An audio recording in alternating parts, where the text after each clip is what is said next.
Chapter 18, Dr. Seward's Diary. September 30th. I got home at 5 o'clock and found that Godalming and Morris had not only arrived, but had already studied the transcript of the various diaries and letters which Harker and his wonderful wife had made and arranged. Harker had not yet returned from his visit to the carrier's men, of whom Dr. Hennessy had written to me. Mrs. Harker gave us a cup of tea, and I can honestly say that for the first time since I've lived in it, this old house seemed like home. When we had finished, Mrs. Harker said, "Dr. Seward, may I ask you a favor? I want to see your patient, Mr. Renfield. Do let me see him. What you have said of him in your diary interests me much." She looked so appealing and so pretty, I could not refuse her, and there was no possible reason why I should. So I took her with me. When I went into the room, I told the man that a lady would like to see him, to which he simply answered, "Why?" "She is going through the house and wants to see everyone in it," I answered. "Oh, very well," he said. "Let her come in, by all means. But just wait a minute till I tidy up the place." His method of tidying was peculiar. He simply swallowed all the flies and spiders in the boxes before I could stop him. It was quite evident that he feared or was jealous of some interference. When he had got through his disgusting task, he said cheerfully, "Let the lady come in," and sat down on the edge of his bed with his head down, but with his eyelids raised so that he could see her as she entered. For a moment, I thought that he might have some homicidal intent. I remembered how quiet he had been just before he attacked me in my own study, and I took care to stand where I could size him at once if he attempted to make a spring at her. She came into the room with an easy gracefulness which would at once command the respect of any lunatic. For assistance in some of the qualities mad people most respect, she walked over to him, smiling pleasantly, and held out her hand. "Good evening, Mr. Renfield," she said. "You see, I know you, for Dr. Seward has told me of you." He made no immediate reply, but eyed her all over intently with a set frown on his face. This look gave way to one of wonder, which merged in doubt. Then, to my intense astonishment, he said, "You're not the girl the doctor wanted to marry, are you? You can't be, you know, for she's dead." Mrs. Harker smiled sweetly as she replied, "Oh no. I have a husband of my own, to whom I was married before I ever saw Dr. Seward or he met me. I am Mrs. Harker." "Then what are you doing here?" "My husband and I are staying on a visit with Dr. Seward." "Then don't stay." "But why not?" I thought that this style of conversation might not be pleasant to Mrs. Harker, any more than it was to me, so I joined in. "How did you know I wanted to marry anyone?" His reply was simply contemptuous, given in a pause in which he turned his eyes from Mrs. Harker to me, instantly turning them back again. What an asinine question." "I don't see that at all, Mr. Renfield," said Mrs. Harker, at once championing me. He replied to her with a much with as much courtesy and respect as he had shown contempt to me. You will, of course, understand, Mrs. Harker, that when a man is so loved and honored as our host is, everything regarding him is of interest to our little community. Dr. Seward is loved not only by his household and his friends, but even by his patients who, being some of them hardly in mental equilibrium, are apt to distort causes and effects. Since I am myself an inmate of a lunatic asylum, I cannot but notice the sophistic tendencies of some of its inmates. The sophistic tendencies of some of its inmates lean towards the errors of non causa and ignoratio elenchi. I positively opened my eyes at this new development. Here was my own pet lunatic, the most pronounced of his type that I had ever met with, talking elemental philosophy and with the manner of a polished gentleman. I wonder if it was Mrs. Harker's presence which had touched some chord in his memory, if this new phase was spontaneous or in any way due to her unconscious influence. She must have some rare gift or power. We continued to talk for some time, and seeing that he was seemingly quite reasonable, she ventured, looking at me questioningly as she began, to lead him to his favorite topic. I was again astonished, for he addressed himself to the question with the impartiality of the completest sanity. He even took himself as an example when he mentioned certain things. Why, I myself am an instance of a man who had a strange belief. Indeed, it was no wonder that my friends were alarmed and insisted on my being put under control. I used to fancy that life was a positive and a perpetual entity, and that by consuming a multitude of living things, no matter how low in the scale of creation, one might indefinitely prolong life. At times, I held the belief so strongly that I actually tried to take human life. The doctor here will bear me out that on one occasion I tried to kill him for the purpose of strengthening my vital powers by the assimilation with my own body of his life through the medium of his blood, relying, of course, upon the scriptural phrase, "For the blood is the life," though indeed the vendor of a certain nostrum has vulgarized the truism of the very point of contempt. Isn't that true, Doctor? I nodded assent, for I was so amazed that I hardly knew what to either think or say. It was hard to imagine that I had seen him eat. It was hard to imagine that I had seen him eat up his spiders and flies not 5 minutes before. Looking at my watch, I saw that I should go to the station to meet Van Helsing, so I told Miss Harker that it was time to leave.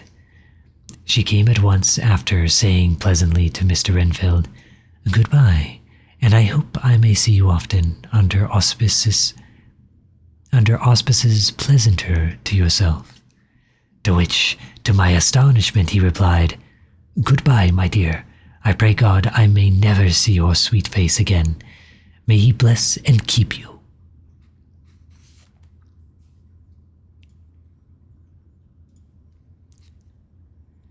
When I went to the station to meet Van Helsing, I left the boys behind me. Poor Art seemed more cheerful than he has been since Lucy first took ill, and Quincy is more like his own bright self than he has been for many a long day. Van Helsing stepped from the carriage with the eager nimbleness of a boy. He saw me at once and rushed up to me, saying, "Ah, friend John, how goes all? Well, so? I have been busy, for I come here to say to stay if need be. All affairs are settled with me, and I have much to tell.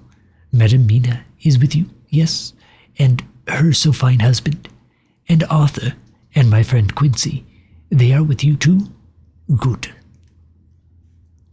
As I drove to the house, I told him of what had passed and of how my own diary had come to be of some use through Miss Arker's suggestion, at which the professor interrupted me. "Ah, that wonderful Madam Mina. She has man's brain, a brain that a man should have were he much gifted, and a woman's heart. The good God fashioned her for a purpose, believe me, when he made that so good combination. Friend John, up till now, fortune has made that woman of help to us. After tonight, she must not have to do with this so horrible affair. It is not good that she run a risk so great. We men are determined, nay, are we not pledged to destroy this monster? But it is no part for a woman. Even if she be not harmed, her heart may fail her in so much and so many horrors, and hereafter she may suffer, both in waking from her nerves and in sleep from her dreams. And besides, she is a young woman, and not so long married. There may be other things to think of some time, if not now. You tell me she has wrote all. Then she must consult with us. But tomorrow she say goodbye to this work, and we go alone." I agreed heartily with him, and then I told him what we had found in his absence, that the house which Dracula had bought was the very next one to my own. He was amazed, and a great concern seemed to come on him. "Oh, that we had known it before," he said, "for then we might have reached him in time to save poor Lucy. However, the milk that is spilt cries not out afterwards, as you say. We shall not think of that, but go on our way to the end." Then he fell into a silence that lasted till we entered my own gateway. Before we went to prepare for dinner, he said to Mrs. Arker, "I am told, Madam Mina, by my friend John, that you and your husband have put up in exact order all things that have been up to this moment." "Not up to this moment, Professor," she said impulsively, "but up to this morning." "But why not up to now? We have seen hitherto how good light all the little things have made. We have told our secrets, and yet no one who has told is the worse for it." Mrs. Harker began to blush, and taking a paper from her pockets, she said, "Dr. Van Helsing, will you read this and tell me if it must go in? It is my record of today. I too have seen the need of putting down at present everything, however trivial, but there is little in this excerpt what is personal. Must it go in?" The professor read it over gravely and handed it back, saying, "It need not go in if you do not wish it, but I pray that it may. It can but make your husband love you the more, and all us, your friends, more honor you, as well as more esteem and love." She took it back with another brush and a bright smile. And so now, up to this very hour, all records we have are complete and in order. The professor took away one copy to study after dinner, and before our meeting, which is fixed for 9 o'clock, the rest of us have already read everything. So when we meet in the study, we shall all be informed as to facts and can arrange our plan of battle with this terrible and mysterious enemy. Mina Harker's Journal, September 30th. When we met in Dr. Seward's study 2 hours after dinner, which had been at 6 o'clock, we unconsciously formed a sort of board or committee.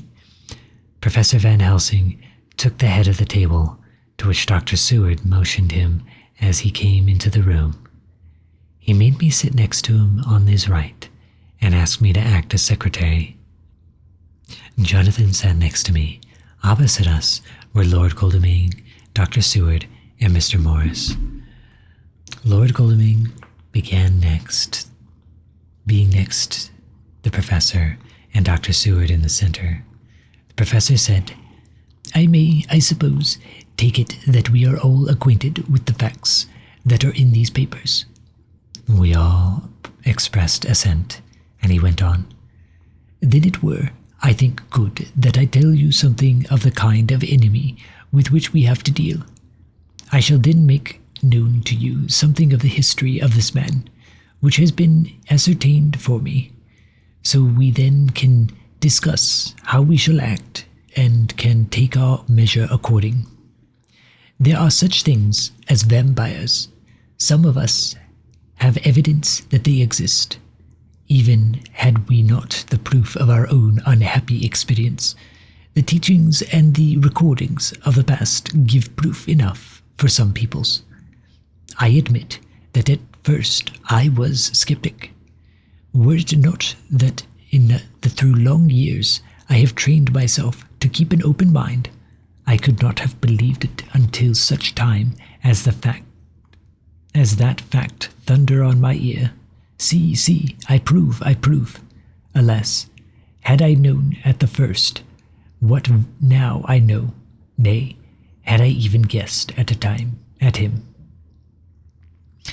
One so precious life had been spared to many of us who did love her. But that is gone, and we must so work that other poor souls perish not.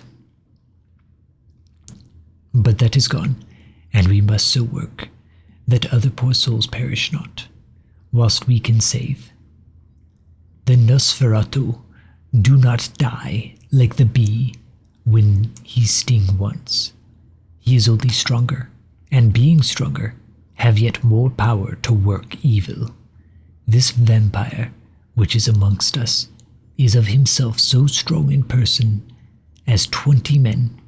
He is of cunning more than mortal, for his cunning be the growth of ages.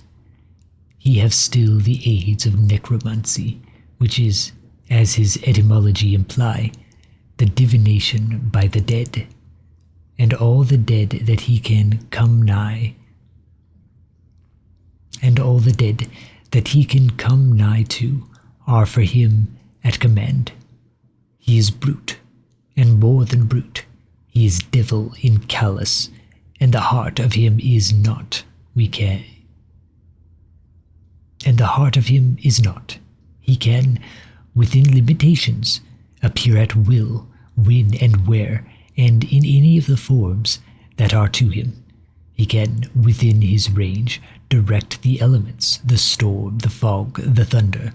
He can command all the meaner things, the rat, and the owl, and the bat, the moth, and the fox, and the wolf. He can grow and become small, and he can at times vanish and come unknown. How then are we to begin our strike to destroy him? How shall we find his where? And having found it, how can we destroy? My friends, this is much. It is a terrible task that we undertake, and there may be consequence to make the brave shudder. For if we fail in this our fight, he must surely win, and then where end we? Life is nothing's. I heed him not. But to fail here is not mere life or death. It is that we become as him, that we henceforth become foul things of the night like him, without heart or conscience, preying on the bodies and the souls of those we love best. To us forever are the gates of heaven shut, for who shall open them to us again? We go on for all time, abhorred by all, a blot on the face of God's sunshine. an arrow in the side of him who died for man. But we are face to face with duty, and in such case must we shrink? For me, I say no. But then I am old, and life with his sunshine, his fair palaces, his song of birds, his music, and his love lie far behind. You others are young. Some have seen sorrow, but there are fair days yet in store. What say you? Whilst he was speaking, Jonathan had taken my hand. I feared, oh so much, that the appalling nature of our danger was overcoming him when I saw his hand stretch out. But it was life to me to feel his touch, so strong, so self-reliant, so resolute. A brave man's hand can speak for itself. It does not even need a woman's love to hear its music. When the professor had done speaking, my husband looked in my eyes, and I in his. There was no need for speaking between us. I answer for Mina and myself, he said. Count me in, Professor, said Mr. Quincy. Laconically as usual. I am with you, said Lord Godalming, for Lucy's sake, if for no other reason. Dr. Seward simply nodded. The professor stood up, and after laying his golden crucifix on the table, held out his hand on either side. I took his right, and Godalming his left. Jonathan held my right hand with his left and stretched across to Mr. Morris. So as we all took hands, our solemn pact was made. I felt my heart icy cold, but it did not even occur to me to draw back. We resumed our places, and Dr. Van Helsing went on with a sort of cheerfulness which showed that the serious work had begun. It was to be taken as gravely and as businesslike a way as any other transaction in life. Well, you know what we have to contend with, but we, too, are not without strength. We have on our side power of combination, a power denied to the vampire kind. We have sources of science.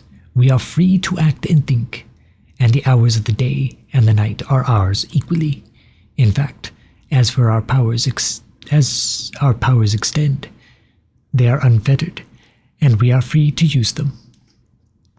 We have self-devotion in a cause, and an end to achieve which is not a selfish one. These things are much. Now let us see how far the general powers arrayed against us are restricted, and how the individual cannot. In fine, let us consider the limitations of the vampire in general, and of this one in particular. All we have to go upon are traditions and superstitions.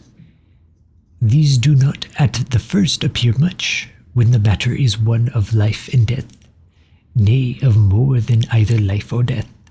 We must be satisfied, in the first place, because we have to be. No other means is at our control. And secondly, because after all, these things, tradition and superstition, are everything. Does not the belief in vampires rest for others, though not, alas, for us on them? A year ago, which of us would have received such a possibility in the midst of our scientific, skeptical, matter-of-fact 19th century? We even scouted a belief that we saw justified under our very eyes. Take it, then, that the vampire and the belief in its limitations and its cure rest for the moment on the same base. For let me tell you, he is known everywhere, that men have been, in old Greece, in old Rome. He flourished in Germany all over, in France, in India, even in the Chernozes, and in China. So far from us in all ways, There even is he, and the peoples fear him at this day. He have followed the wake of the Berserker Islander, the devil-begotten Hun, the Slav, the Saxon, the Magyar.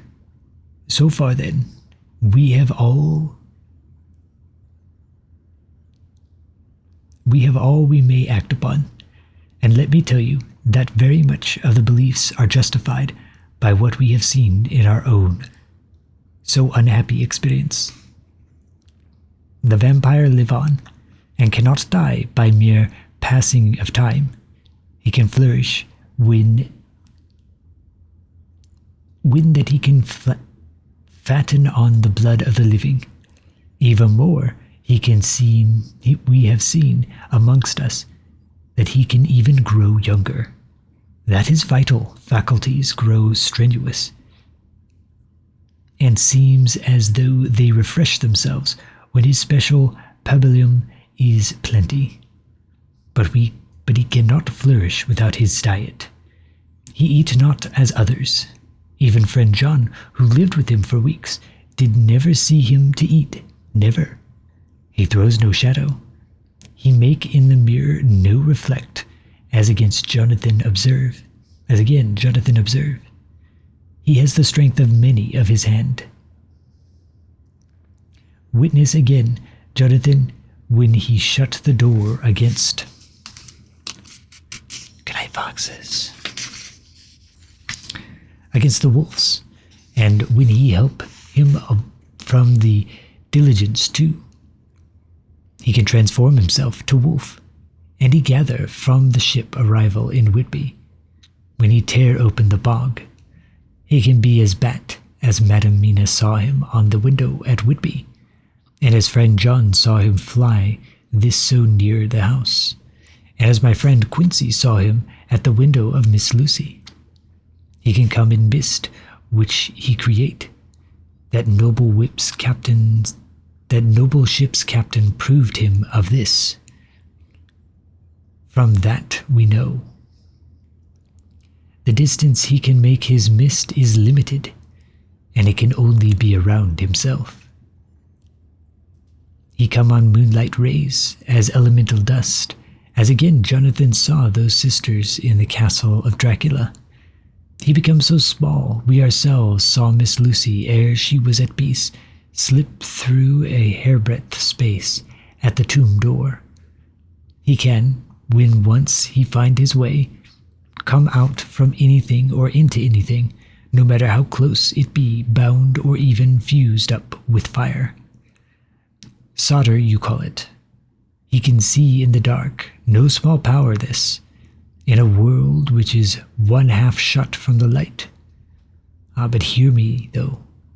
But hear me through. He can do all these things, yet he is not free. Nay, he is even more prisoner than the slave of the galley, than the madman in his cell. He cannot go where he lists. He who is not of nature has yet to obey some of nature's laws. Why we know not. He may not enter anywhere at the first, unless there be someone of the household who bid him to come, though afterwards he can come as he please. His power ceases, as does that of all living things, at the coming of the day. Only at certain times can he have limited freedom. If he be not at the place whither he is bound, he can only change himself at noon or at exact sunrise or sunset. These things we are told, and in this record of ours we have proof by inference. Thus, whereas he can do as he will within his limit, would we have his earth home, his coffin home, his hell home, the place unhallowed as we saw when he went to the grave of the suicide at Whitby, still at other time. Yeah.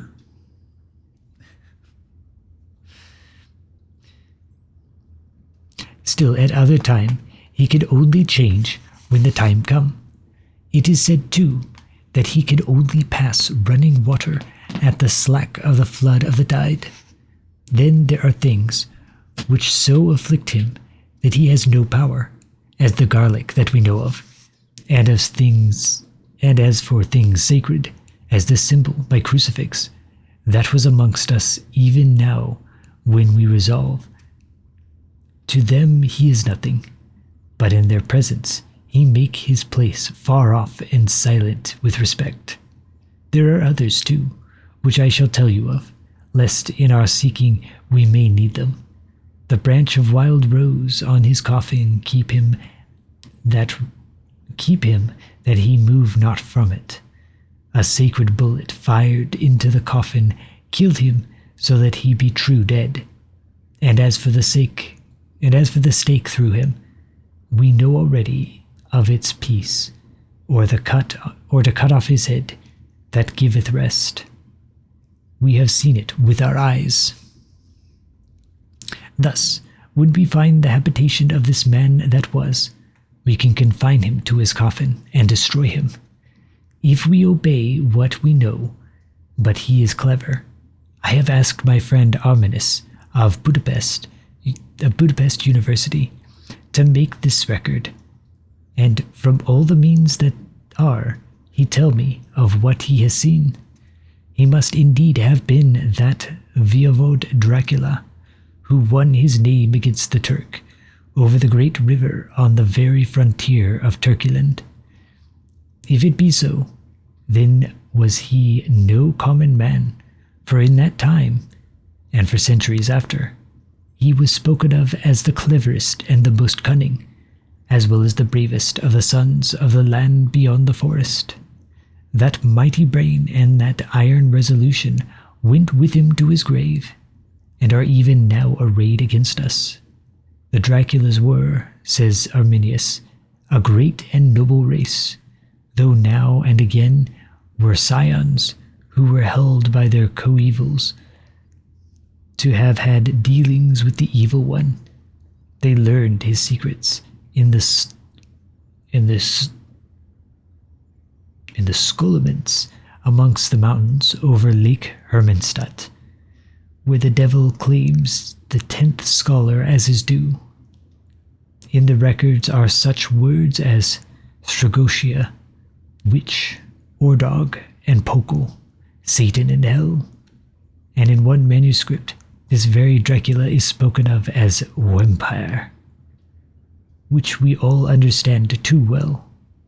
There have been from the loins of this very one great men and good women, and their graves make sacred the earth, where alone this foulness can dwell. For it is not the least of its terrors that this evil thing is rooted deep in all good. In soil barren of holy memories, it cannot rest.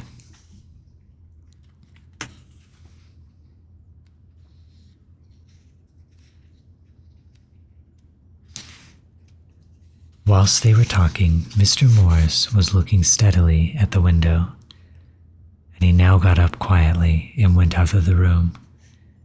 There was a little pause, and the professor went on. And now we must settle what we do. We have here much data, and we must proceed to lay out our campaign. We know from the inquiry of Jonathan that from the castle to Whitby came 50 boxes of earth, all of which were delivered at Carfax. We also know that at least some of these boxes have been removed. It seems to me that our first step should be to ascertain whether all the rest remain in the house beyond that wall where we look today, or whether any more have been removed. If the latter, we must trace. Here we were interrupted in a very startling way. Outside of the house came the sound of a pistol shot. The glass of the window was shattered with a bullet, which, ricocheting from the top of the embrasure, struck the far wall of the room.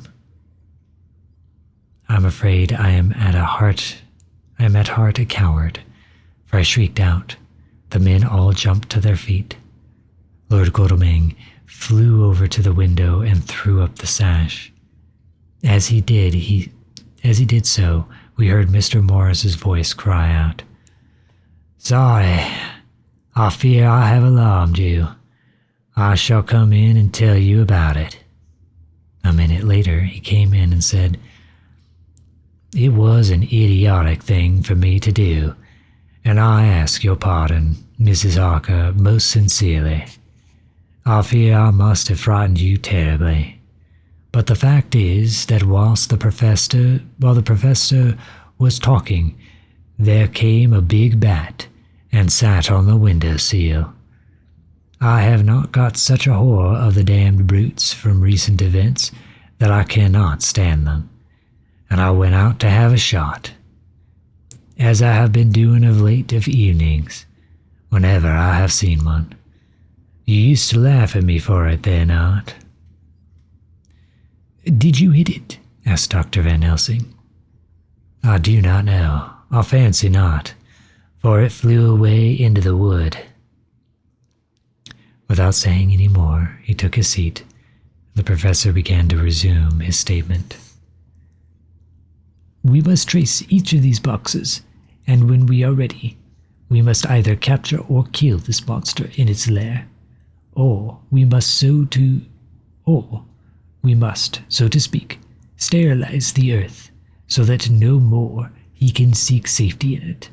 Thus, in the end, we may find him in his form of a man between the hours of noon and sunset, and so engage him when he is at his most weak. And now for you, Madam Mina. This night is the end until all be well. You are too precious to us to have such risk. When we part tonight, you no more must question. We shall tell you all in good time. We are men and are able to bear, but you must be our star and our hope, and we shall act all the more free that you are not in the danger such as we." All the men, even Jonathan, seemed relieved, but it did not seem to me good that they should brave danger and perhaps lessen their safety, strength being the best safety, through care of me. But their minds were made up, and though it was a bitter pill for me to swallow, I could say nothing save to accept their chivalrous care of me. Mr. Morris resumed the discussion. "As there is no time to lose, I vote we have a look at this house right now. Time is everything with him, and swift action on our part may save another victim." I own that my heart began to fail me when the time for action came to close, but I did not say anything, for I had a greater fear that if I appeared as a drag or hindrance to their work, they might even leave me out of their counsel altogether. They have now gone off to Carfax, with means to get into the house. Manlike, they had told me to go to bed and sleep, as if a woman can sleep when those she loves are in danger. I shall lie down and pretend to sleep, lest Jonathan have added anxiety about me when he returns.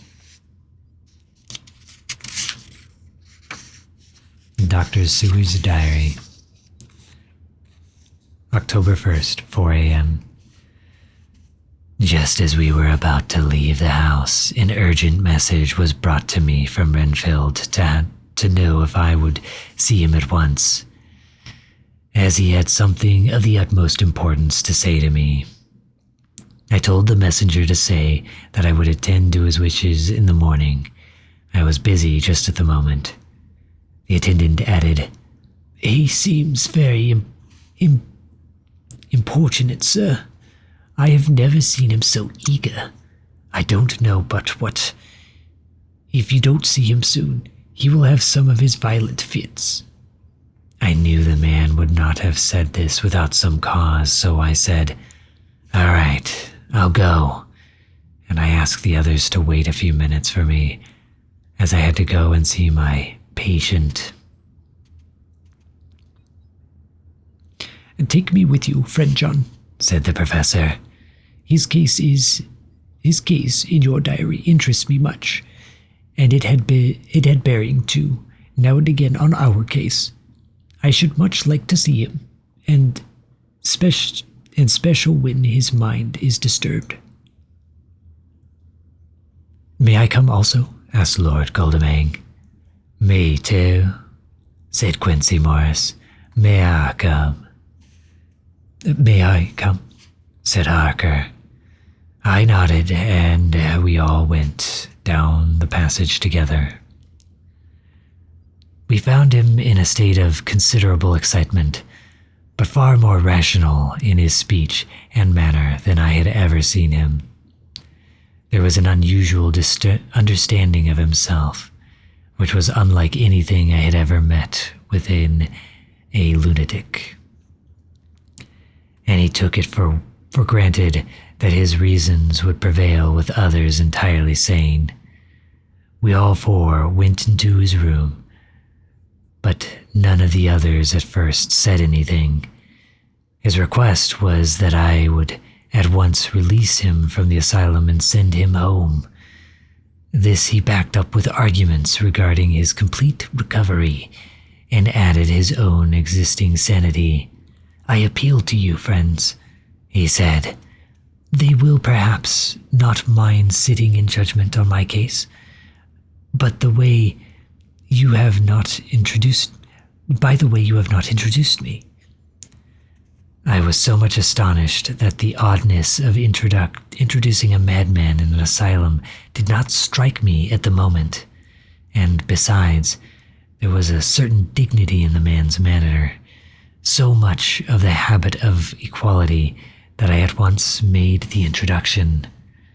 Lord Goldemang, Professor Van Helsing, Mr. Quincy Morris of Texas, Mr. Renfield. He shook hands with each of them, saying in turn, Lord Goldemang, I had the honor of seconding your father at Windham. I grieve to know by your holding the title that he is no more. He was a man loved and honored by all who knew him, and in his youth was, I have heard, the inventor of a burnt rum punch, much patronized on Derby night. Mr. Morris, you should be proud of your great state. Its reception into the Union was a precedent which may have far-reaching effects hereafter, when the pole and the tropics have hold alliance to the stars and stripes. The power of the treaty may yet prove a vast engine of enlargement when the Monroe Doctrine takes its true place as a political fable. What shall any man say of his pleasure at meeting Van Helsing? Sir, I make no apology for dropping all forms of conventional prefix. When an individual has revolutionized therapeutics by his discovery of the continuous evolution of brain matter, conventional forms are unfitting, since they would seem to limit him to one of a class. You, gentlemen, who by nationality, by heredity, or by the possession of natural gifts. Yeah? You think the madman should go free? Please, give us your wisdom, Kitty. Should the madman go free or should he stay in his cell? He eats spiders, but that's probably a win for you, huh? You think eating spiders is cool, don't you?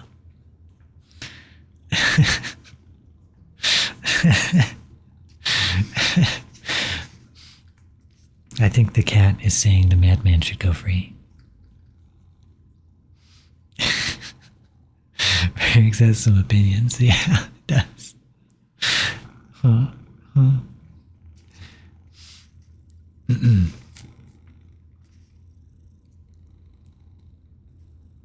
You, gentlemen, who by nationality, by heredity, or by possession of natural gifts are fitted to hold your respective places in the moving world, I take to witness that I am as sane as at least the majority of men who are in full possession of their liberties.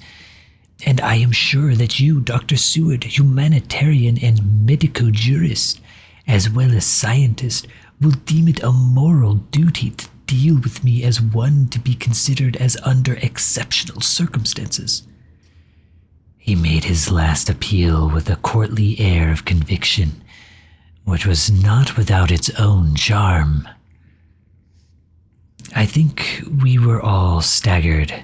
For my own part, I was under the conviction despite my knowledge of the man's character and history and his reason had been restored, and I felt under a strong impulse to tell him that I was satisfied as to his sanity and would see about his necessary formalities for his release in the morning. I thought it better to wait, however, before making so grave a statement. For of old, I knew the sudden changes to which this particular patient was liable, so I contented myself with making a general statement that he appeared to be improving very rapidly, that I would have a longer chat with him in the morning, and would then see what I could do in the direction of meeting his wishes. This did not at all satisfy him, for he said quickly, "But I fear, Dr. Seward, that you will hardly apprehend my wish. I desire to go at once, here, now, this very hour, this very moment, if I may. Time presses, and in our implied agreement with the old Scytheman, it is of the essence of the contract. I am sure it is only necessary to put before so admirable a practitioner as Dr. Seward so simple, yet so momentous a wish to ensure its fulfillment." He looked at me keenly, and seeing the negative in my face, turned to the others and scrutinized them closely. Not meeting my sufficient response, he went on, "Is it possible that I have erred in my supposition?" "You have," I said frankly, but at the same time as I felt brutally. There was a considerable pause, and then he said slowly, "Then I suppose I must only shift my ground of request. Let me ask for this concession, boon, privilege, what you will. I am content to implore in such a case, not on personal grounds, but for the sake of others. I am not at liberty to give you the whole of my reasons, but you may, I assure you, take it from me that they are good ones, sound and unselfish, and spring from the highest sense of duty. Could you look, sir, into my heart, you would approve to the full the sentiments which animate me. Nay, more, you would count me amongst the best and truest of your friends." Again, he looked at us all keenly. I had a growing conviction that this sudden change in his entire intellectual method was yet another form or phase of his madness, and so determined to let him go on a little longer, knowing from experience that he would, like all lunatics, give himself away in the end. Van Helsing was gazing at him with a look of utmost intensity, his bushy eyebrows almost meeting with the fixed concentration of his look. He said to Renfield in a tone which did not surprise me at the time, but only when I thought of it afterwards, for it was of one addressing an equal, Can you tell frankly your real reason for wishing to be free tonight? I will undertake that if you will satisfy even me, a stranger, without prejudice, and with the habit of keeping an open mind, Dr. Seward will give you at his own risk and on his own responsibility the privilege you speak." He shook his head sadly, and with a look of poignant regret on his face. The professor went on, "Come, sir, bethink yourself. You claim the privilege of reason in the highest degree. Seeing you seek to impress us with your complete reasonableness, you do this, whose sanity we have reason to doubt, since you are not yet released from the medical treatment for this very defect. If you will not help us in our effort to choose the wisest course, how can we perform the duty which you yourself put upon us? Be wise and help us, and if we can, we shall aid you to achieve your wish." He still shook his head as he said, "Dr. Van Helsing, I have nothing to say. Your argument is complete, and if I were free to speak, I should not hesitate a moment.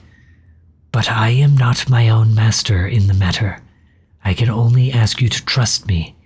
If I am refused, the responsibility does not rest with me." I thought it was now time to end the scene, which was becoming too comically grave. So I went towards the door and simply saying, "Come, my friends, we have work to do. Good night."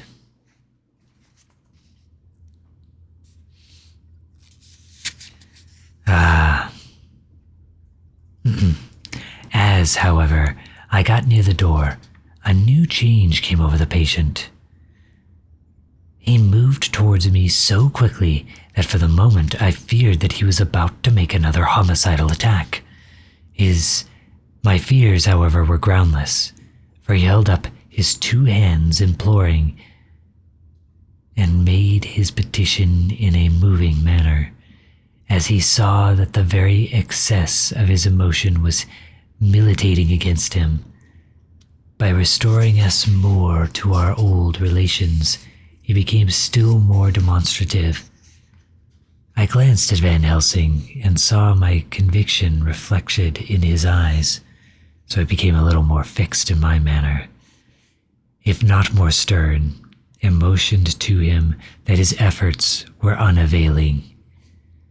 I had previously seen something of the same constantly growing excitement in him when he had to make some request of which, at the time, he had thought much, such, for instance, as when he wanted a cat, and I was prepared to see the collapse into the same sullen acquiescence on this occasion. My expectation was not realized, for when he found that his appeal would not be successful, he got into quite a frantic condition. He threw himself on his knees and held up his hands, wringing them plaintive supplication, and poured forth a torrent of entreaty, with the tears rolling down his cheeks and his whole face and form expressive of deepest emotion. "Let me entreat you, Dr. Seward. Oh, let me implore you to let me out of this house at once. Send me away how you will and where you will. Send keepers with me with whips and chains. Let them take me in a strait waistcoat, manacled and leg-ironed, even to a jail. But let me go out of this. You don't know what you do by keeping me here. I am speaking from the depths of my heart, of my very soul. You don't know whom you wrong or how, and I may not tell. Woe is me, I may not tell. By all you hold sacred, by all you hold dear, by your love that is lost, by your hope that lives, for the sake of the Almighty, take me out of this and save my soul from guilt. Can't you hear me, man? Can't you understand? Will you never learn? Don't you know that I am sane and earnest now, that I am no lunatic in mad fit, but a sane man fighting for his soul? Oh, hear me, hear me. Let me go. Let me go. Let me go." I thought that the longer this went on, the wilder he would get, and so would bring on a fit. So I took him by the hand and raised him up. "Come," I said sternly, "no more of this. We have had quite enough already. Get to your bed and try to behave more discreetly." He suddenly stopped and looked at me intently for several moments. Then, without a word, he rose and, moving over, sat down on the side of his bed. The collapse had come, as on former occasion, just as I had expected. When I was leaving the room, last of our party, he said to me in a quiet, well-bred voice, "You will, I trust, Dr. Seward, do me the justice to bear in mind later on that I did what I could to convince you tonight. That is the end of chapter 18.